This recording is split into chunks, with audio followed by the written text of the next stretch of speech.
A profecia do monge que previu o fim. Parte 1.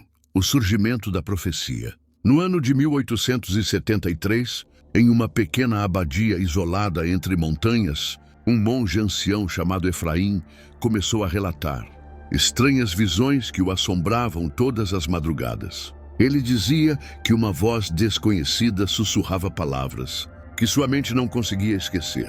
Essas palavras, segundo ele, anunciavam uma transformação tão profunda na terra que nem mesmo as gerações futuras estariam preparadas. Efraim contava que em seus sonhos via cidades inteiras cobertas por nuvens negras e pessoas vagando sem reconhecer umas às outras. Seus olhos enxergavam sinais que poucos conseguiam interpretar: rios secando em questão de dias, montanhas tremendo sem cessar e crianças que nasciam com marcas misteriosas na pele.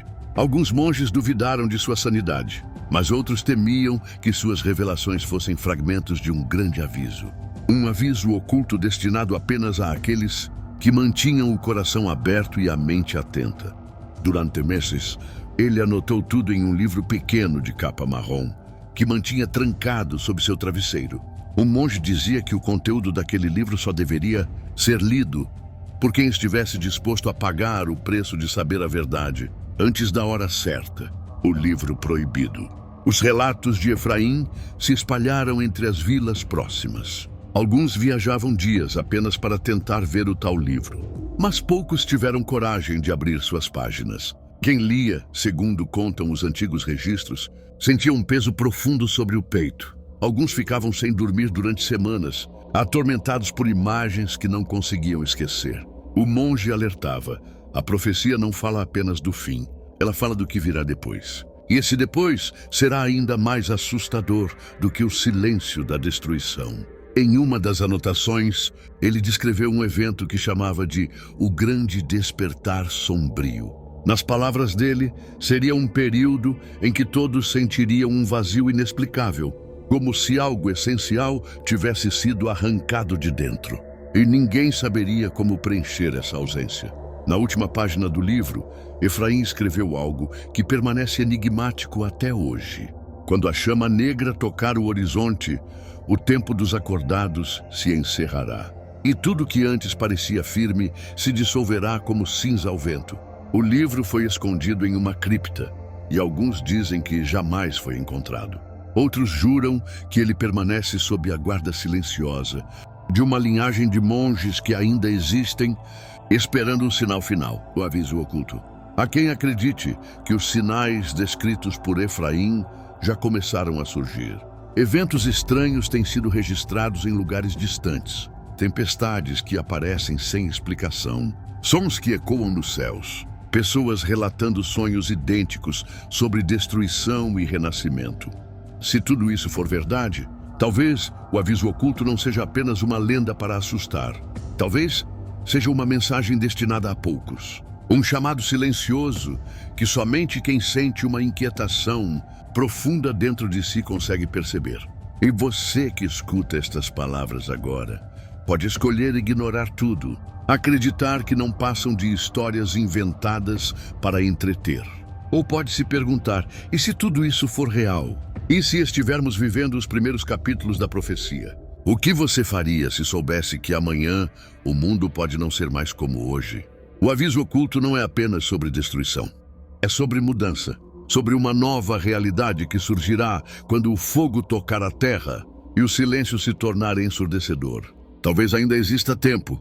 Talvez você seja um daqueles que foram escolhidos para receber o chamado antes que seja tarde demais. O eco das visões. Mesmo após a morte de Efraim, alguns afirmam que sua presença continuou vagando pelos corredores da abadia. Durante noites de lua cheia, monges mais jovens relatavam ouvir passos pesados se aproximando de suas celas, acompanhados de um sussurro que dizia apenas uma frase: o ciclo não terminou. Com o tempo, relatos semelhantes surgiram em regiões distantes. Pessoas comuns que jamais ouviram falar do monge começaram a descrever sonhos em que um homem encapuzado lhes entregava o mesmo livro marrom. Ao acordarem, sentiam no peito uma angústia tão real que alguns adoeciam. Outros diziam que após o sonho percebiam mudanças sutis no mundo ao redor.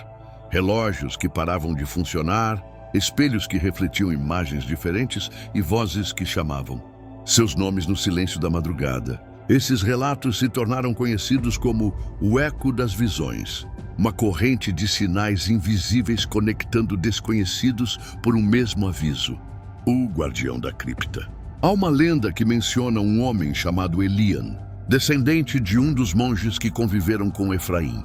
Segundo manuscritos antigos, Elian dedicou toda a sua vida a proteger o livro, acreditando que seu conteúdo jamais poderia cair nas mãos erradas. Dizem que ele vagou por cidades e aldeias, mudando de identidade para despistar curiosos e colecionadores de artefatos antigos.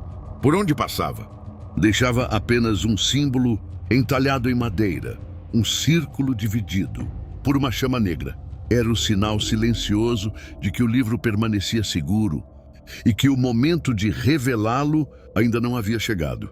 Os últimos registros sobre Elian datam do inverno de 1922. Depois disso, ninguém mais ouviu falar dele. Os últimos registros sobre Elian datam do inverno de 1922. Depois disso, ninguém mais ouviu falar dele. Alguns acreditam que ele tenha sido o último guardião da cripta e que levou o segredo para a cova. Outros têm certeza de que há um novo guardião entre nós, esperando o instante certo para continuar a profecia. O último presságio. Hoje, mais de um século depois, muitas perguntas continuam sem resposta. O que havia de tão perigoso naquele livro? Por que tantos tiveram os mesmos sonhos? E se todos esses relatos forem mais do que coincidências? Seja como for, existe uma frase que atravessou gerações, repetida em sussurros por aqueles que acreditam no legado de Efraim. O último presságio surgirá quando a escuridão cobrir o silêncio e a chama negra marcar o destino dos que ousarem escutar. Talvez este seja o momento. Talvez o aviso oculto esteja se cumprindo diante dos nossos olhos. Ou talvez ainda seja só o começo. Feche os olhos, respire fundo e pergunte a si mesmo: você está preparado para saber a verdade? Se você chegou até aqui, é porque também sentiu o peso dessas palavras e a presença silenciosa desse mistério. A história do monge Efraim não termina com este relato. Muitos ainda acreditam que o livro perdido pode reaparecer e que quem souber decifrar seus segredos vai mudar o destino do mundo. Mas antes que este vídeo acabe, quero saber de você. Será que devemos continuar essa investigação? Você quer conhecer o desfecho dessa profecia? Então comente aqui embaixo. Eu quero o final da história. Se esse tema despertou sua curiosidade, inscreva-se agora no canal e ative o sino das notificações. Assim, você não vai perder a próxima parte desse enigma. E lembre-se, alguns avisos chegam de forma silenciosa, mas quem tem coragem de ouvir jamais volta a ser o mesmo. Nos vemos em breve, se você ousar continuar.